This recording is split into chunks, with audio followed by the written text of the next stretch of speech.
Danny Tuscho takes a deep breath and looks down at his guitar. He's come a long way in the past few years, and it has a lot to do with the instrument in his hands. From scared and angry and volatile to composed and aware and relaxed. Well, as relaxed as he can be when he's preparing to go on stage. Every year, Giant Hills Middle School holds a musical talent show called the Extravaganza. Kids from every grade are encouraged to participate, and winners are recognized from each level with a grand champion selected from all the participants. The competition began as a small exhibition of a few students thrown together by one caring music teacher and has grown into a major event, complete with television cameras and local celebrity judges. Students show off their musical abilities in whatever format they wish, whether singing, playing an instrument, or a combination of both. Some participants play original music, and others play covers of popular hits. It's all allowed just so long as the student is the one making the music.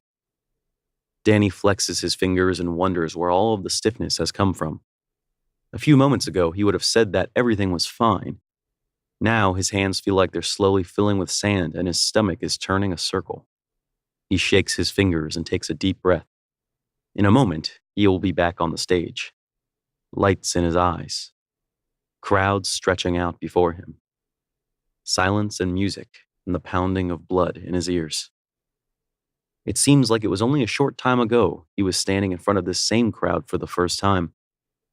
The memory makes his heart quicken and his skin crawl. He shivers under a cold breeze only he can feel and tries to push the recollection of that night out of his mind. It was an event he wishes he could forget, but standing backstage, listening to the performer before him, part of Danny is glad for the experience. He knows what is about to happen. He remembers the sensations and the emotions and how he had responded. Tonight is different, he tells himself. Many of the students will have remembered last year, and like so many 14-year-olds, the opinion of his peers means a great deal to Danny. He wants to be liked. He wants people to think he's cool. Danny pushes a hand through his messy hair. He grabs a handful and gives it a few short tugs, trying to distract himself from his surroundings. The sounds of the crowd waft through the backstage area and fill Danny's ears. The spectators cheer one performer and welcome another. Danny fingers the guitar and does a few warm-up exercises.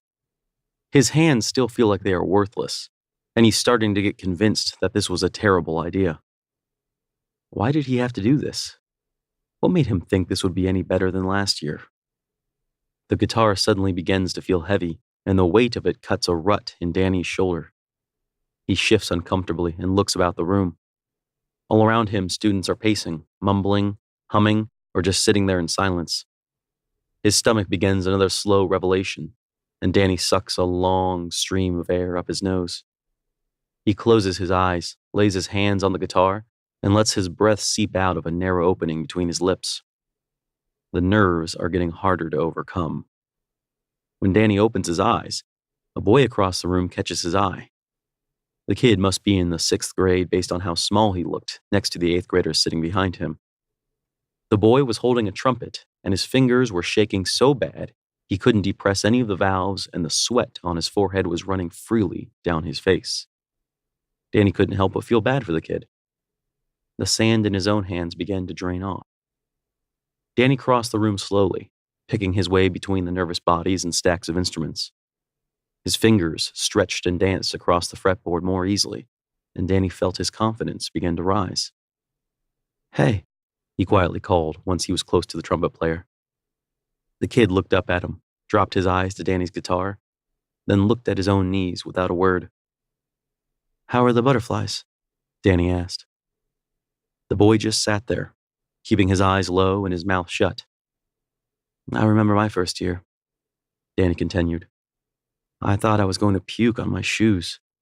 I was pretty sure I would have to go out on the stage smelling like vomit." The boy scowled, but didn't look up. "Not to mention all of my fears about forgetting my song, or falling, or passing out, or..." "Is this supposed to make me feel better?" the boy finally asked. His head was still low, and he obstinately refused to look up at Danny, but his eyes were searching all over the floor.